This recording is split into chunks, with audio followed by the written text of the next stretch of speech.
The White House has been leading the call for tighter gun control laws in America. Speaking in Chicago, the First Lady referred to a local 15-year-old, Hadia Pendleton, who was shot dead in a local park after performing at the presidential inauguration. We can't stop all the violence in the world. But if there is even one thing we can do, even one step we can take to save another child or another parent from the grief that's visited families like Hadia's and so many others here today, then don't we have an obligation to try? In the wake of the Newtown massacre, President Obama called for a ban on the type of weapon used in that attack and background checks for anyone looking to buy a gun. Yet for all the outrage generated by Newtown, an assault weapons ban now seems highly unlikely, and it was feared Congress might also lack the will for tighter background checks.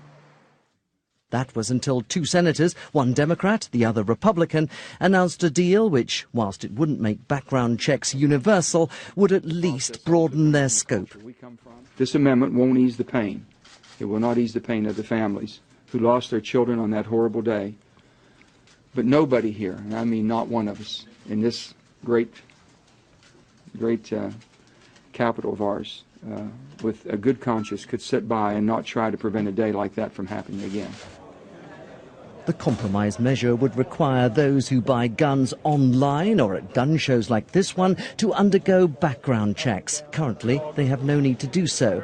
But it leaves private sales uncovered. And there are some Republicans who see any restrictions on gun ownership as an infringement of their constitutional right to bear arms.